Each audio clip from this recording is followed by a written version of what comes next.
Good morning, everybody. Today I'm going to give a little talk about DNS cache poisoners. The motivation for this began almost a year ago when the SANS Internet Storm Center reported that there was an ongoing DNS cache poisoning attack. And there's a couple of URLs there for your reference if you want to look up the background on those. The basics of the attack were that some name servers had been poisoned and they were giving out bogus NS records for the comm zone.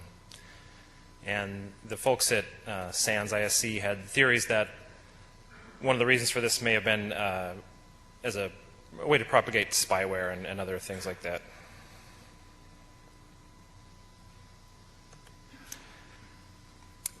At that time, they noted that most of the name server software from Windows, including NT 2000 and 2003, and the semantic firewall products were affected by this vulnerability in this attack.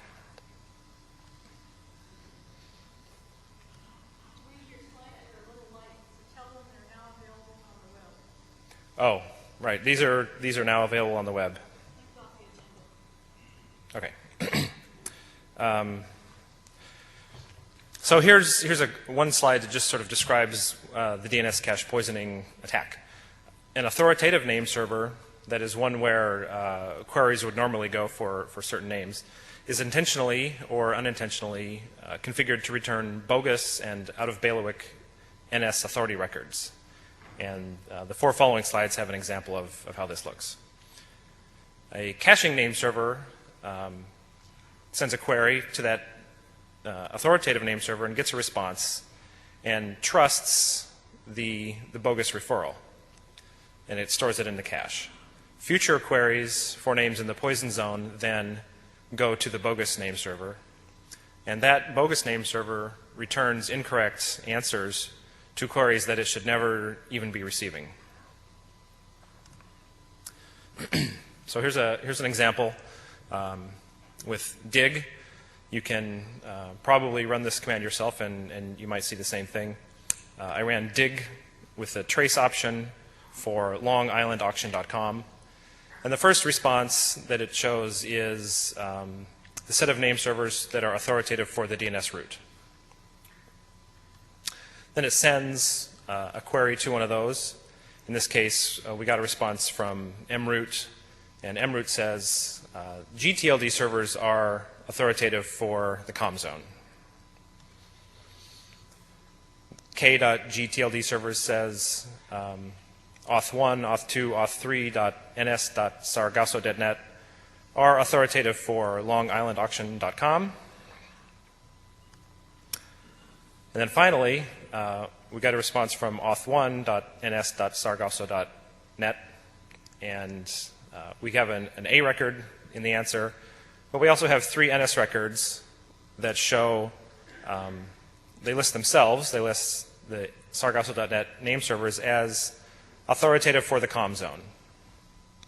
So if this response was received by a vulnerable DNS cache, it would then send future requests for unknown names in .com to one of those name servers. And you can simulate that yourself by, again, using dig. You can send a query, say for www.aol.com to one of those name servers, and you get an answer like this. You get an A record back with 127, 127, 127, which is not particularly useful. And again, you get the authority section says, you know, I am still authoritative for .com.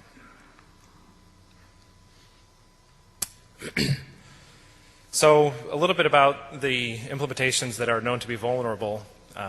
Windows NT is vulnerable to this attack by default. If you have Service Pack 4, you can make it become not vulnerable with a little registry editing pane. With Windows 2000, the early versions were vulnerable by default and later versions were not. Windows 2003 is not vulnerable by default, but it's remarkably easy to make it vulnerable. You just have to go to the properties section of the DNS server and uncheck the box that says protect me from DNS cache poisoning. Semantic, gateway firewall products were vulnerable, and there's a couple of keywords there you can Google for if you're interested in following up on that. So one of the things that I personally wanted to do was I wanted to find out how big is this problem and how many DNS poisoners are out there. So here's the technique that I used. The first and one of the hardest things is to just get a huge list of DNS names. You go through them one by one, and for each name, discover the set of authoritative servers for the zone. And to do that, my little script sends its own query starting at the root and follows the referrals on down. Once I get the set of all the authoritative name servers, I send a query to each one of those. And in those replies, I compare the NSRR set to the previously learned referrals from the parent zones. And if they don't match, then that's a case of DNS cache poisoning. Now, this technique only finds cases where a parent zone is cached. And at this point, we're sort of only interested in cases where a TLD becomes poisoned, because those are sort of the big targets. So there's a survey. I have a survey that I started earlier this month, and it's actually still running. The input list is a little more than 6 million names captured from various name servers that we have access to. And in those, so far we've found 284 sources of poison. These are the ones that return incorrect referrals to top-level domain or to the root zone. This little table shows which zones are being poisoned or attempting to be poisoned. The most common one is the root zone itself with 217. And then, not surprisingly, c.com, .net, .org, and so on. And there's actually one case where someone is returning a bad referral to a TLD called default, which for most people does not exist, although it's sort of an interesting way to perhaps capture traffic for a TLD that, that people may be using, but that's not officially sanctioned. If you added these numbers up, you'd get more than 284, because some name servers poison more than one zone. Here's a list of a few of the poisoners that we found. And when you read through this list, something becomes sort of immediately apparent, that a lot of these names make you think that they're sort of in the business of the DNS. We have internick, afternick, directnick, domains are free, my name server, expired domain services, DNS made easy, and so on. Some of them, it's not so clear that they're in the DNS business, but by far most of them are. And by the way, at the end of this talk, I'll give you a URL where you can go to our database, and you can sort of browse the list of poisoners yourself and explore it and find more interesting things.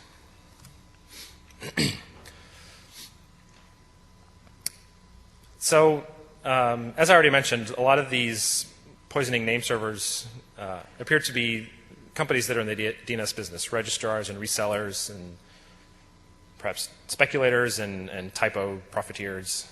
Others appear to be companies that are unrelated to the DNS business. Certainly those that are in the business of handling domain names, they should know better than this, and you would hope that they would be able to configure their own name servers correctly and properly so that this kind of thing doesn't happen. Another thing that becomes obvious is a lot of the names that lead to the poisoning authoritative name servers are names that have been expired or have been parked, recently registered, but not yet placed exactly in service.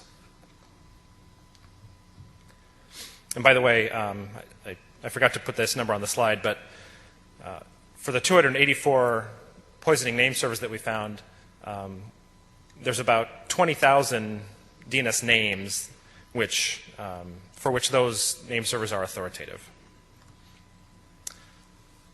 So all this kind of begs the question, is the sky falling? Is this a big disaster with so many poisoners out there, why don't we hear more about this? Well, one really good thing is that even the vulnerable implementations do not allow the root zone to be poisoned. So that sort of cuts out a big percentage of the poisoners that we see out there. But for the others, it's clear that a name server cache can become poisoned, and that they are. So then it makes me wonder, if your name server was poisoned, how would you know? And the most obvious way I can think of that you might know is that if you're browsing the web and you go to some site and you get back bad information, what does it look like in your web browser? So we simulated that. For every bad referral that we found, we put the bogus name server's address in resolve.conf.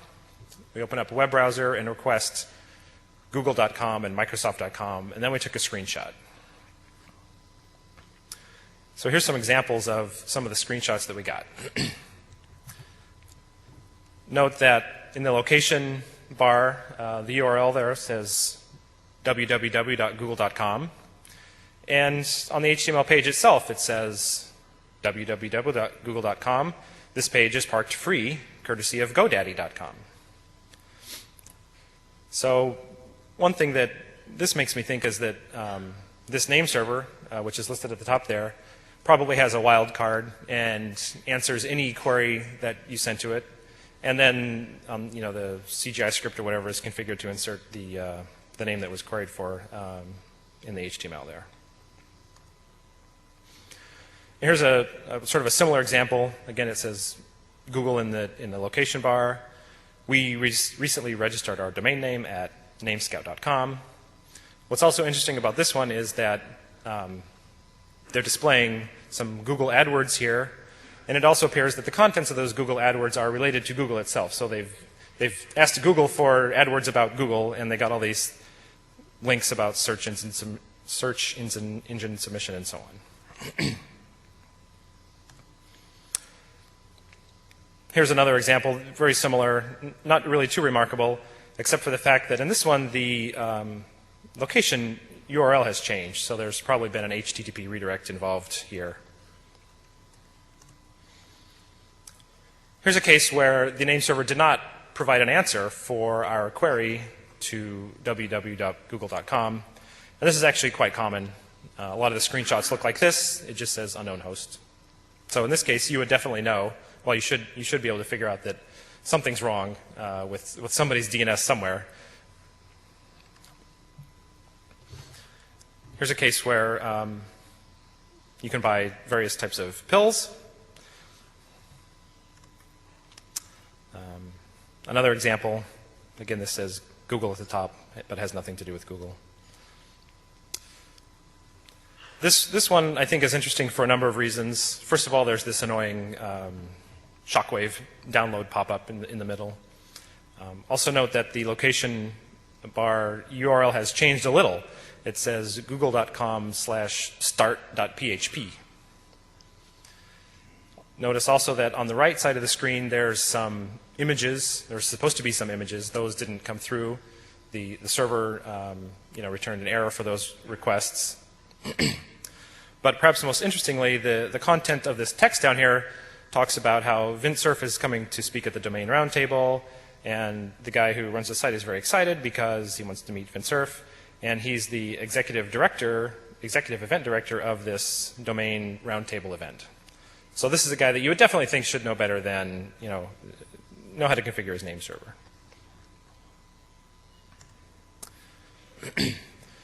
Here's one where you can go and configure your PowerSite system for google.com.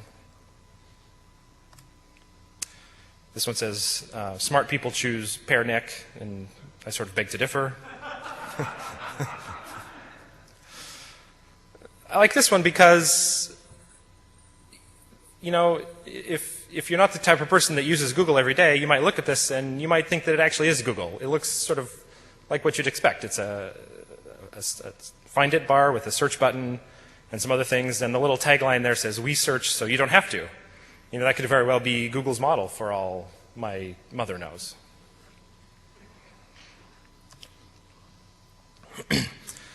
And this is the last one, and I like this one because it says, I don't know if you can read the text, it says, "It has been brought to our attention that the IP address of this server is being used as a local DNS resolver by a cable or a broadband provider somewhere. This is a mistake because this server reports the same IP for all queries to an internal application that has nothing to do with you. You need to contact your access provider, whoever they are, and get proper DNS resolvers from them." But what's actually happening here is the guys running this site and this name server are poisoning other people's DNS caches, and that poison is causing them to come to this site. So they're aware that something is wrong here, but they haven't quite figured it out. And I actually sent email to these guys a few days ago, but I didn't get a response back. Okay, so sort of the last thing that I want to talk about is, why is this happening? Is this people being lazy, being stupid, or are these people being truly evil? So I tried to define these categories for you. Here's an example of what I would call laziness. The name server here is, in this example, is ns1.hi2000.com. And what it looks to me like is the administrator is too lazy to put each of the zones that they've been delegated into separate zone files. And give them their own, ideally each zone should have its own file and own SOA record and so on. But instead they take a shortcut and they create a zone called com, and then they put each of their delegated domains into their com zone and just lists one or two A records. And I have an example on the next slide. And this kind of thing is probably the source of most of the DNS poisoners that we've found. Now, just looking at this example, you may not come to this conclusion, but if you go to this database that you'll be able to see in a bit, you would find that there's a lot of this particular name server, is authoritative for a lot of names, and not only do they poison .com, but they also poison .net for .net names that they are for which they're authoritative. So here's my guess at what their zone file probably looks like. They have an SOA record for com.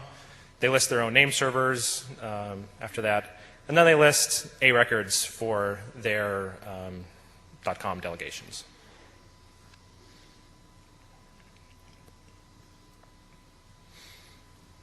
How much time do I have?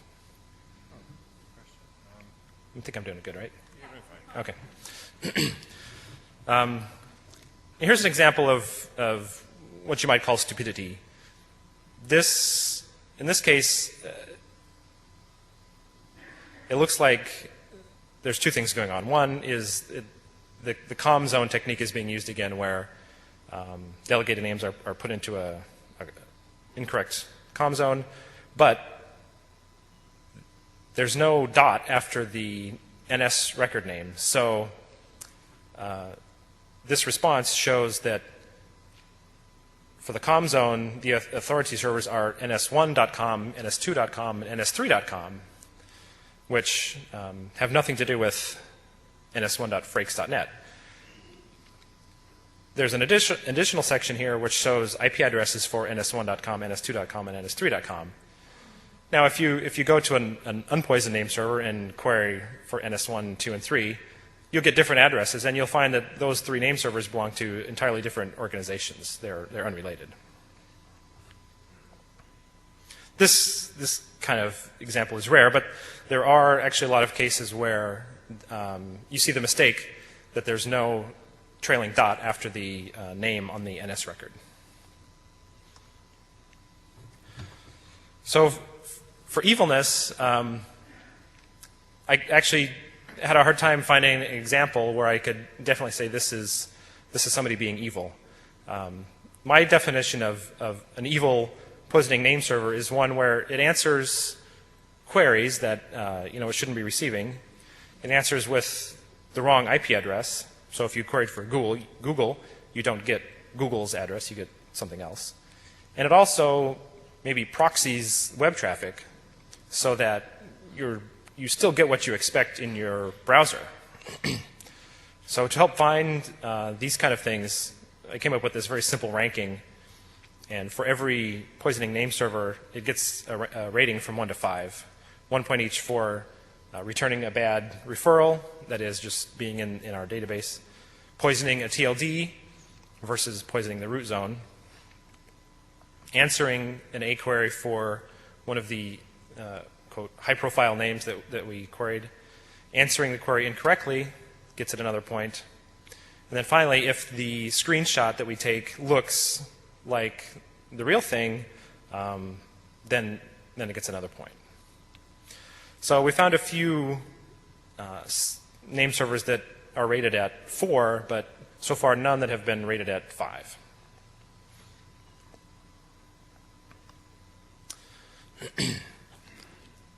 A few miscellaneous notes here.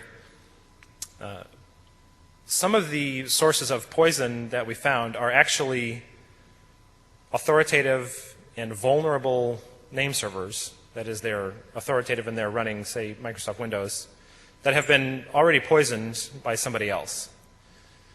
Probably they, in addition to being authoritative for some zone, they're also used as caching resolvers for clients and whatnot. So those clients have poisoned the zone, and when we hit them, they return the bad referrals and the poison. I'd just like to emphasize that having an authoritative name server accept recursive queries is an incredibly bad idea, and this is a perfect example of why. Some of the NS records that we found during our survey the names are not fully qualified. The name NS is particularly popular. So that's sort of interesting, because if a caching name server becomes poisoned with a referral to a name server called NS, it's not going to be able to look up that name, and the poisoning will not succeed.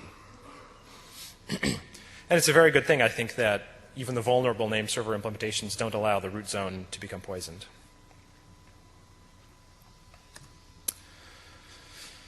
Here's kind of the bottom line.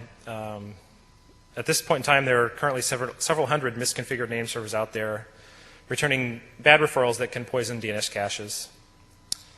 Some of those perhaps with malicious intent, but I would say most do not. About 75% of those try to poison the root zone, which usually has no effect. I'm not aware of any implementations that allow the root zone to be poisoned, but that doesn't mean that there are some obscure ones out there. Probably 90% of the caching name servers out there today are running software that is not vulnerable to this kind of thing. And I would say that most of the attempted poisoning, or most of the cases where it looks like poisoning is going on, can be attributed to laziness and stupidity. Here's the URL for this online database that we have, and feel free to ask me questions after the talk or later on during the meeting. And if you want, please send me some email, and we can talk about this some more. Thanks.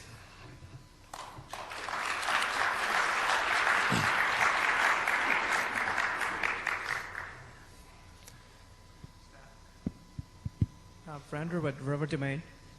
2 questions. What do you do with these poison name servers? And do you report to abuse department, or do you actually black hole them? And B, how often you run these scripts to avoid false positives? Well, right now I don't do anything with the information that I find except for put it in this database, which is accessible on that URL. I did contact one technical contact for one of the cases that I found, but I didn't get a response from them. And this has been talked about before. I think in the past, contacting people is pretty hit and miss. A lot of times you just don't get a response. But it's certainly something that should be done. For the second question, what was the second question? How often you run the scripts to Oh. prevent false positive? Right. So I've run this survey a few times in the past, but not regularly. My plan is to say run it every month now, from now on. It takes about 10 days to go through the whole list of names that I have at this point. False positives is not. I wouldn't consider false positives sort of in the data. I would say, yeah, things change over time, and they may Probably fix their. overblock and Yeah, one- yeah. And it's certainly possible that someone fixes their thing and it gets taken out of the next result set. Okay. Probably I'll ping you offline. Maybe I can help. Okay. Okay. Yeah. Thank you. All right. Thank you. Okay.